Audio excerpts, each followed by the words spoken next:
Well, I should probably do these songs in reverse order, but I gotta hear this Search and Destroy song, because apparently it's a pretty big deal. And Bowie mixed it, so let's go. Hi, guys. Welcome to Leave Reacts. Hope everyone's having a good day. I know I am. Kind of. You know what I'm saying.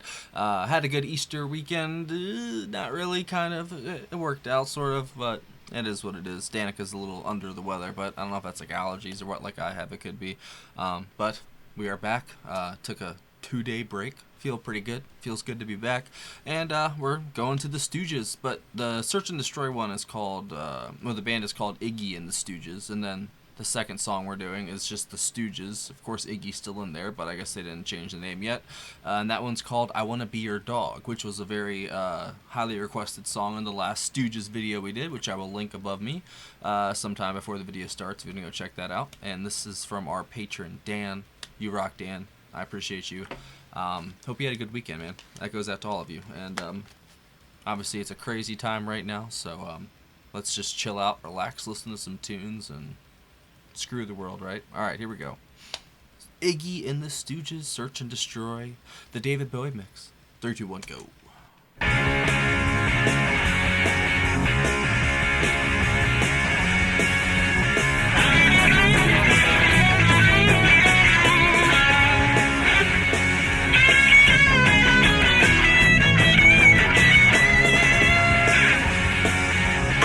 Walking cheetah with a hide full of napalm. I'm a runaway son of the nuclear A-bomb. I am the world's forgotten boy, the one who searches and destroys. Honey, gotta help me, please. Somebody gotta save my soul. Baby, detonate for me. That's there.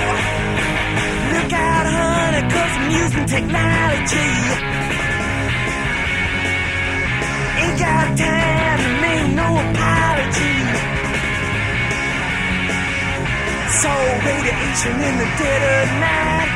This goes hard. Love in the middle of a firefight. Honey, gotta strike it right. Somebody gotta save my soul. Baby, better take my mind.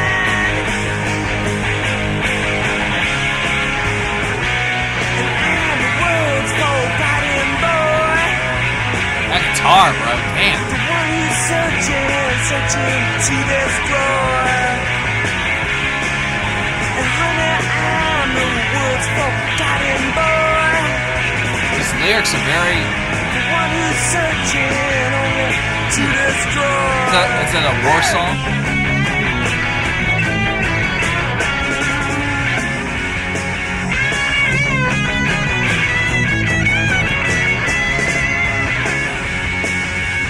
Look out, honey, 'cause I'm using technology. Ain't got time to make no apology. So radiation in the dead of night. Love in the middle of a firefight. I love when it opens up right there. Somebody gotta save my soul. Baby, better take my mind. Wow. And I'm the world's forgotten boy. What year was this? The one who's searching to destroy. 1973? And here I am, the world's forgotten boy.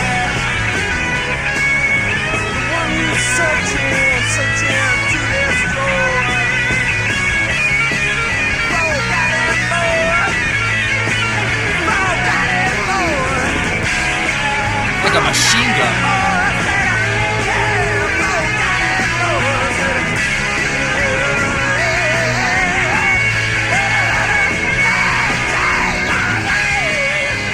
Wow.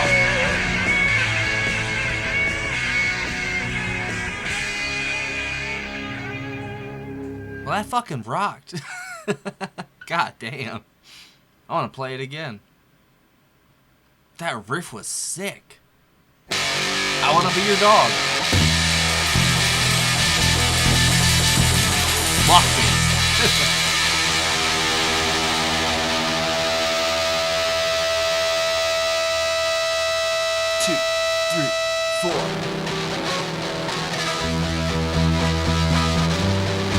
Nice guess.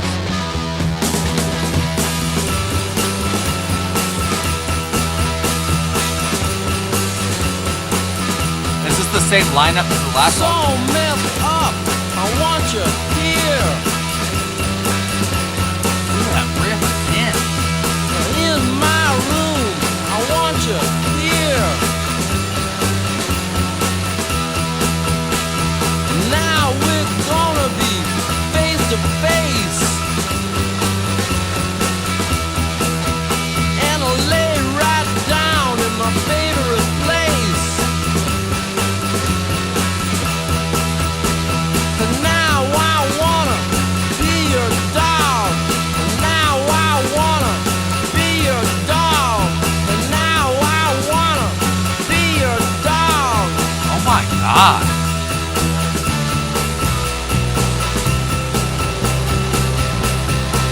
Well, come on. It's not 69, was it? 1969.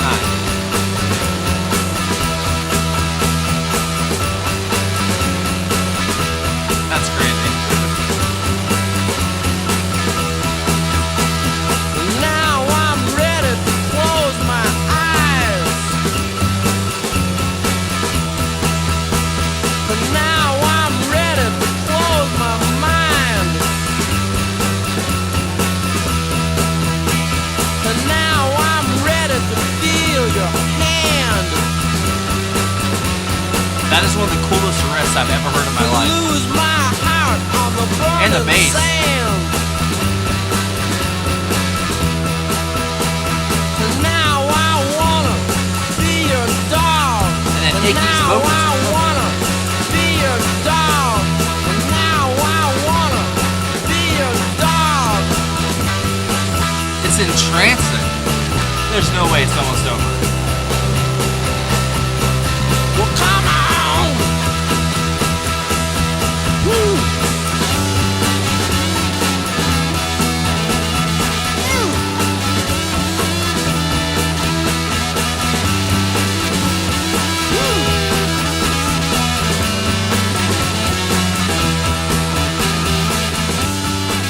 I got something on that ass.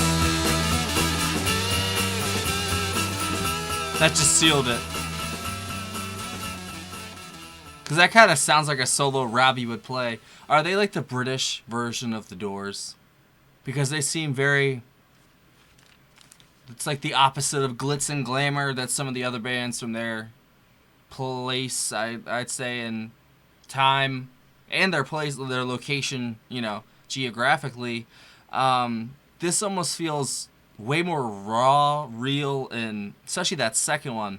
It had this, like, as the Doors do, almost like this underlying ominous nature to it. And it kind of had me on edge the entire song. I fucking loved it though. Like, I was sitting there just the first minute of it. It's basically half the song already, but first minute I probably didn't even say nothing. I was just stunned. You know what I mean? Like, that was I can't believe that's 69. Just like No Fun. That it doesn't compute. Does not compute. But hey, it's a thing. And then you throw in Search and Destroy. That was 73, so 4 years later. Then they were called Iggy and the Stooges after that. But sorry, the name change just throw me off. I don't know, man. Like, I really like Search and Destroy. I know there's a remixed version of it by Iggy and somebody else from '96, and then I guess Bowie was the one who did the original mix for it, which is the we just listened to. I really liked it. It had. It was kind of aggressive at points too, but for the lyrical content in the song, what I think what it's getting at is some form of war protest or something, or just about, you know, the forgotten sons that had to go fight that war, you know, and you come back if you got. Sometimes I guess the lucky ones they died over there. They come back and, I mean, it's not everyone that went through that, obviously, and you know they've got the rest of their life is just completely screwed up because they're PTSD and stuff. My whole family is military. From what I saw though, no one ever really suffered from that. I was a child though, so I could have missed the signs. You know what I'm saying? My dad died when I was 9 anyway. My grandfather He was, World War II vet, Korea, all that, you know what I'm saying? He had a staff for Mount Kilimanjaro. Like, come on, dude. Like, he was in the shit. And, it's, I don't know, man. It's rough. They weren't forgotten, though. I'll say that much, because I'll never forget them as long as I'm alive. But, they definitely did get at some anti-war stuff in that song. I'd have to reread the lyrics to fully get a grasp on it, because I'm always listening to the instrumental too, so it's kind of hard to do both at the same time. Well, at least, I can give you a skim of it at least. But I really like that solo at the end, almost like sweeping. It sounded like it's like a machine gun going off, basically. And the riff throughout was great. The snare, oh, so good, dude. But it wasn't as good as that second song, though. I Want to Be Your Dog. That is literally, if I could, like, tailor make a song for myself, that is a song. A doomy, dark, heavy riff, great bass to go along with it. The drums are actually at a medium. They're not too high in the mix, but they're perfectly in there. And then the vocals just lay on top of the mix perfectly. And you just have Iggy sort of just edging you on as, like, the song kind of is, like, claustrophobic at the same time. It's so good. I cannot wait to hear that again. And that's definitely my favorite Stooges song so far. So Dan, you nail it, bro. You always get songs I like, man. I like both of those, but the second one, that's the sauce right there. That's great. So let's see who we got. So I don't, because I've only done one video for them, so we get it right. So yeah, Stooges came out in August of '69. Considered a landmark proto-punk release. Yeah, no shit, dude. I Want to Be Your Dog was released as a single. I See Why. That is an absolutely incredible song. Alright, personnel. Iggy Plop. Come on, Lee. Iggy Plop on vocals. I saw hand claps. That messed me up. Iggy Pop on vocals. Ron Ashton on guitar. Dave Alexander on bass. And Scott Ashton on drums. And then John Cale did the piano and sleigh bell on I Want to Be Your Dog. Was there a sleigh bell on there? I didn't hear a sleigh bell. Maybe I missed it. I don't know. But man, I definitely go with Ron's guitar in that song and the bass from Dave. I mean, good night. That was good. It had this, like I said, it's almost like this oppressive atmosphere in the song. And like I said, I felt like I was just getting, the walls were closing in as the song went on, but it was so damn good. And I love riffs like that just sort of drive the song like that. And it's, that would fit in a 90s release. That would fit in a 2000s release. That would fit in an 80s release. That's crazy. It does not fit in the 60s. It definitely doesn't fit in the 70s. But 80s, 90s, 2000s, it works perfectly. You know what I'm saying? That's crazy. They were really on some stuff here. You know what I'm saying? Like, they were really ahead of the curve, and that's why it's lauded as much as it is. And, hey, I'm right there with everyone who lauds it. So thank you, Dan. That was excellent. I think I'm going to leave it at that. I kind of did want to see... I kind of wanted to see who the personnel for Search and Destroy was. Make sure it's the same people. Yep. Oh, wait, no. It's James Williamson on guitar for that one. Ron Ashton on bass. Scott Ashton on drums. Iggy Pop on vocals. That was... And it's apparently ranked 468 out of 500 greatest songs of all time by Rolling Stone. But that was in 2004, so I bet the list has changed. In 2009, it was named the 49th best hard rock song of all time by VH1. So, Dan, we had some royalty right here, and I see why. Those are both good on the playlist. And if you have any other picks by them, leave it down below. It could be Iggy, it could be the Stooges, it doesn't matter. I am game for whatever. And if that was your first time hearing it, let me know what you thought. As always, you guys rock. See you later. Bye.